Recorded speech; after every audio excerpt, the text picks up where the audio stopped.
आज का भाई मेरा एग्ज़ाम था 7 बजे जैसलमेर एयरफोर्स स्टेशन के मैं तो कुछ टॉपिक क्लियर करवा दूँ ताकि आप इस चीज़ में गलती ना करो और ज़्यादा से ज़्यादा स्कोर करो।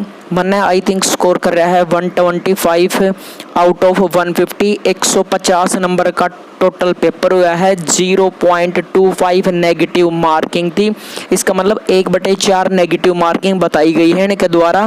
साथ के साथ मैथ में आए थे 25 क्वेश्चन, रीजनिंग थे 25 क्वेश्चन और बच गए 50 और 50 क्वेश्चन की बच गई जीएस और इंग्लिश का वेटेज बहुत ज़्यादा आ रहा है। 50 क्वेश्चन आ रहे हैं। 25 क्वेश्चन मैथ के आ रहे हैं और 25 क्वेश्चन रीजनिंग के आ रहे हैं। रीजनिंग बहुत आसान है, मैथ उससे भी आसान है, बस थोड़ा सा ध्यान देने की ज़रूरत है। इंग्लिश में इंग्लिश आपकी बढ़िया होनी चाहिए। अगर एसएससी सीजीएल की प्रिपरेशन कर रखी है बढ़िया डाल तो बढ़िया डाल आप एग्ज़ाम पार कर लोगा, अदरवाइज आप एग्ज़ाम पार नहीं कर सकोगा। हाँ ये हो सकता है मतलब क्रॉस कर लोगा 100, लेकिन ज़्यादा नंबर नहीं बना सकोगा। उसमें मैं कुछ टॉपिक हैं, वे टॉपिक किस टॉपिक तक क्वेश्चन उठ के आ रहे हैं वे सारे के सारे डिस्कस कर दूँ। सबसे पहला लेके चल रहा है मैथ में 25 क्वेश्चन आ रहे हैं। एक क्वेश्चन आ रहा था, 2 क्वेश्चन आ रहे थे मैन एंड वर्क में थी कि एक आदमी 10 दिन में काम न करा है, दूसरा आदमी 20 दिन में काम करा है, तो दोनों मिलके कितने दिन में काम न कर देंगे। एक दूसरा क्वेश्चन था, एक 20 दिन में काम करा है, एक 15 दिन में काम करा है, तो दोनों मिलके 5 दिन में कुछ काम करे हैं, तो बचोड़ा कितना फ्रैक्शन और पार्ट वर्क उनके पास पेंडिंग में रह जाएगा। एक ये क्वेश्चन था, इसका आंसर मिला नहीं। दूसरा क्वेश्चन, 2 क्वेश्चन तो इस टाइप के थे। तीसरा क्वेश्चन था भाई सिंपल इंटरेस्ट दे दिया भाई, कोई अमाउंट दे दिया, सॉरी जो कोई भी मूलधन दे दिया, उसको ऊपर 6% की दर थी, 2 वर्ष में कितना ब्याज बन जाएगा वो ब्याज बताओ। 2 क्वेश्चन हम न्यू दे रखा था, ब्याज सुधा दे रखा था कि 100% तुमने मूलधन लिया, 16% ब्याज लिया और उस 116% की वैल्यू दे रखी थी, तो टोटल तुमने 100% की वैल्यू मूलधन की वैल्यू बतानी थी। एक क्वेश्चन दे रखा था डिस्काउंट का कि कोई चीज़ 800 रुपये की थी और 750 में बेच दी तो कितना उसका डिस्काउंट मिला। एक क्वेश्चन था भाई प्रॉफिट और लॉस में, 2 से 3 क्वेश्चन थे भाई प्रॉफिट और लॉस में। प्रॉफिट लॉस में ये पूछ रखा था कि कोई भी चीज़ है वह 100 रुपये की थी तो वह 125 की बेच दी तो कितना उसमें लॉस हुआ, कितना उसमें प्रॉफिट हुआ। नेक्स्ट क्वेश्चन दे रखा था भाई अलजेब्रा से थोड़ा सा रिलेटेड था कि x 2 नंबर हैं x1 और y1, उनकी अगर उन्हें जोड़ दिया तो 14 वैल्यू आ, उनकी अगर उन्हें घटा दिया तो 6 वैल्यू आ, तो x1 और y1 की वैल्यू बताओ आप। एक क्वेश्चन था भाई रेशियो 3, ए और बी का रेशियो दे दिया 2 और 3, बी और सी का दे दिया 7 और 8, तो सी और ए का रेशियो पूछ रखा था। ए और सी का रेशियो नहीं पूछ रखा था, सी और ए का रेशियो उल्टा करके पूछ रखा था। एक क्वेश्चन था स्क्वायर और पैरामीटर थी, एक का पैरामीटर दे दिया, टोटल स्क्वायर था उसका पैरामीटर दे दिया 100, तो उसकी एक भुजा बताओ।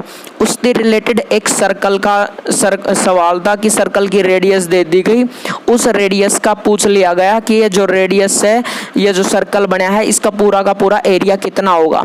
एक था क्वेश्चन एवरेज का कि 6 आदमी हैं, उनकी टोटल 72 आयु बन रही है, तो 4-4 साल का उनका गैप है, तो छोटे सदस्य की आयु बताओ। नेक्स्ट एक क्वेश्चन था भाई फ्रैक्शन में कि 1/8 दे दिया, 7/15 दे दिया, 3/8 दे दिया, तो इन माते कौन सी फ्रैक्शन बड़ी है, कौन सी इन माती छोटी है। एक 2 से 3 सवाल थे भाई एरिया से रिलेटेड। तो यो तो था अपना मैथ का टोटल के टोटल 25 क्वेश्चन थे, सारे के सारे मैंने डिस्कस कर दिए हैं कि man and work, simple interest, discount, loss, profit थी, 2-2 3 क्वेश्चन आ रहे थे।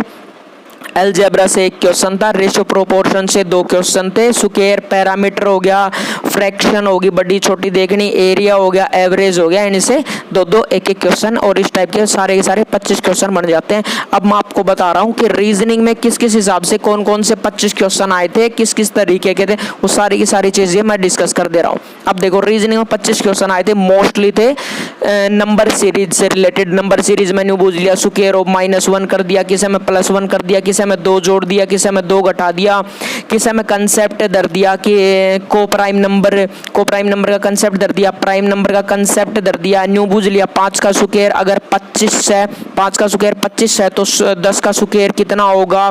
एनालॉगिम भाई न्यू बूझ लिया था कि भूकंप मापी यंत्र को किससे डिनोट किया जाता है या फिर कौन सा होता है जिस ग्राफ से डिनोट किया जाता है वो सिस्मोग्राफ।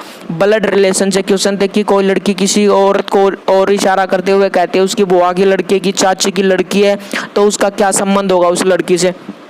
ओड वन ढूंढ रखा था भाई, 2 3 4 5 7, इसमें से ओड वन आउट कौन सा होगा। बीच बीच में से मिसिंग नंबर ढूंढ रखे थे कि 2 कर दिया, फिर 4 कर दिया, फिर बीच में छोड़ दिया, फिर आगे 8 10 कर दिया। डायरेक्शन का क्वेश्चन था कि कोई आदमी उत्तर की ओर मुंह करा है, फिर 2 बार लेफ्ट घूम जाए, फिर 1 बार राइट घूम जाए, तो उसकी ओर मतलब किस डायरेक्शन की ओर उसका मुंह होगा।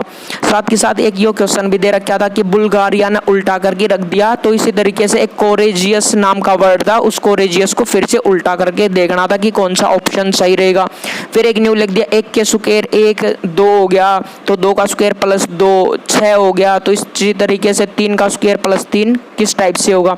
तो ये कुछ क्वेश्चन थे, डायरेक्शन वाले क्वेश्चन हो गए, मिसिंग नंबर वाले हो गए, ओड वन आउट वन हो गए। जैसे कि स्कूल का संबंध, स्कूल का मतलब विद्यालय है, उसी तरीके से स्टेशन का मतलब क्या होगा, इस टाइप के कुछ क्वेश्चन दे रखे थे, हिंदी और उनकी इंग्लिश बनाना ही। तो ये कुछ क्वेश्चन थे। नंबर सीरीज होगी, स्क्वायर -1 + 1, किसी में डिफरेंस दे दिया, कोई संख्या दे दी 68 दे दी, उसमें 21 घटा दिया, फिर उस संख्या में 17 घटा दिया, फिर उससे आगे वाली संख्या में से 15 घटा दिया, तो नेक्स्ट जो संख्या होगी उसमें से 13 घटा के उसका आंसर आ जाएगा। तो इस तरीके का एक क्वेश्चन था। नेक्स्ट क्वेश्चन था कि किसी के स्क्वायर में से कोई जोड़ दिया, किसी के स्क्वायर में से कोई चीज़ घटा दी, इस टाइप से रो में से कुछ चीज़ें जोड़ दी गई, इनका जोड़ प्लस इनका जोड़ प्लस इनका जोड़, इन तीनों का जोड़ बराबर आना चाहिए, इस तरीके से एक नंबर था। तो ये थे कुछ रीजनिंग के 25 क्वेश्चन। अब मैं आपको बता रहा हूँ कि जीएस में कौन कौन से क्वेश्चन आए थे।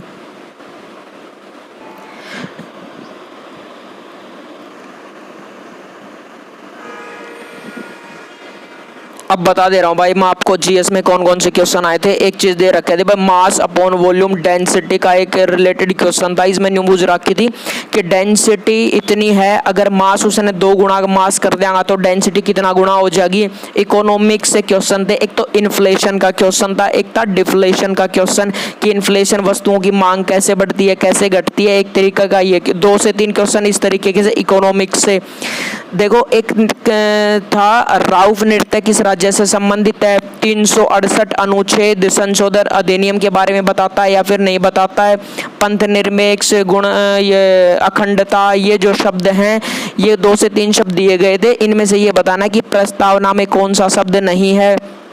एक पूछ रखा था भाई क्वेश्चन, सबसे बड़ी सेल कौन सी होती है हमारी ह्यूमन बॉडी में, फिटकड़ी का पूरा नाम क्या है, किस साल्ट में ऑक्सीजन नहीं होती, अंडमान और जो निकोबार जो द्वीप समूह है उसका जो न्यायालय है वो कहाँ पे है, ये क्वेश्चन था। चीफ जस्टिस ऑफ इंडिया, एक राज्य का चीफ जस्टिस पूछ रखा था, तो चीफ जस्टिस याद करके जाइयो भाई। नेक्स्ट एक पूछ रखा था भाई, वाइस प्रेसिडेंट को कैसे हटाया जाता है, कहाँ पे बहुमत होना चाहिए। प्रेसिडेंट के बारे में एक क्वेश्चन था, पीएम के बारे में क्वेश्चन था, कितनी इनकी न्यूनतम आयु होनी चाहिए या नहीं होनी चाहिए। नेक्स्ट किसी राज्य की राजधानी थी। भारत किस बीमारी से अब हाल फिलहाल में मुक्त हो चुका है, 1 साल में कोई भी इस तरीके का केस नहीं आया है। तो ये कुछ क्वेश्चन थे 50 के आसपास जो मैंने सारे के सारे बता दिए हैं। नॉर्मल क्वेश्चन थे, एक तो गांधी जी से संबंधित क्वेश्चन था, साथ के साथ जवाहरलाल नेहरू से पर्सन संबंधित था, एक पूछ रखा था बाल दिवस कब होता है। तो ये कुछ क्वेश्चन थे, सारे के सारे मैंने एक्यूरेट क्वेश्चन बताए, एक भी क्वेश्चन मैंने अपनी ओर से घुमाया फिराया नहीं है। इन्हीं टॉपिक्स में से क्वेश्चन थे। जैसलमेर जो सुबह 7 की जो शिफ्ट थी ना, उसके सारे के सारे क्वेश्चंस। एक क्वेश्चन दे रखा था भाई, जितने मेरे याद है मैंने सारे के सारे एक पेज पे नोट डाउन कर लिए थे। अब बच गया भाई इंग्लिश का। इंग्लिश का सिर्फ एक चीज ध्यान रखना, आइटम्स एंड फ्रेजेस अच्छे से करके जाना। वोकैबुलरी आपकी बेस्ट है तो ये आप पेपर को क्रैक कर पाओगे, अदरवाइज आप पेपर को क्रैक नहीं कर सकते। साथ के साथ ये बात ध्यान रखना तुम कि जो वोकैबुलरी का सेक्शन है, एंटोनियम्स हो गए, सिंटोनियम्स हो गए, इनके तरह रट्टा मार लो। और पैराग्राफ से कुछ क्वेश्चन थे, पैराग्राफ का मतलब एक बड़ा सा पैरा दे दिया था, 4 से 5 क्वेश्चन उसमें से ढूंढ के लिखने थे। और तो कुछ ज़्यादा था नहीं, लेकिन एंटोनियम्स सिंटोनियम्स बहुत ज़्यादा थे, पूरी की पूरी फ्रेज लाके रख रखी थी। और साथ ही साथ प्रीपोजिशन जरूर करके जाना। प्रीपोजिशन का एक अच्छा वेटेज है कि किसके साथ कौन सी प्रीपोजिशन आती है, known to, given to, taken to, इस टाइप से वाली जो फ्रेजेस है ना, वो सारी की सारी याद करके जाना। तो भाई जितनी भी चीज़ें हैं वो मैंने बता दी, तो मैंने शायद कोई गलती की नहीं है, तो आप भी उस तरीके की कोई भी गलती मत करना। फिजिकल हमारा अभी करवाया नहीं गया, फिजिकल के बारे में उन्होंने बता दिया था कि हम कोई डेट बता देंगे, उस तारीख से आपका फिजिकल हो सकता है, या फिर सीधे के सीधे आपको मेरिट लिस्ट के हिसाब से उठाया भी जा सकता है। कोई फिजिकल नहीं था। सुबह 7 बजे हमारी एंट्री थी, और भाई 7 बजे एंट्री, 1-1.5 घंटा बैठाए रखे उत।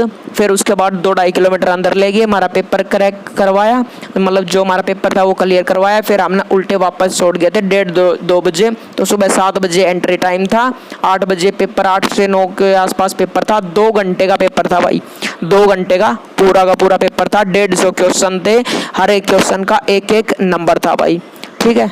तो मेरे हिसाब से बहुत होगी इन्फॉर्मेशन। आगे ये भाई बताएगा आपको कि क्या आपको गलतियां करनी है, क्या आपको गलतियां नहीं करनी है। सिर्फ और सिर्फ एडमिट कार्ड लेके जाना है, आधार कार्ड लेके जाना है। कोई डॉक्यूमेंट वेरिफिकेशन अभी तो हाल फिलहाल में हो नहीं रही, बाद में वो बता देंगे। बाकी डॉक्यूमेंट तो सारे के सारे आप लेके जाया करो, ठीक है। तो मिलते हैं भाई कुछ टाइम के बाद, अभी ये भाई बताएगा आपको, ठीक है।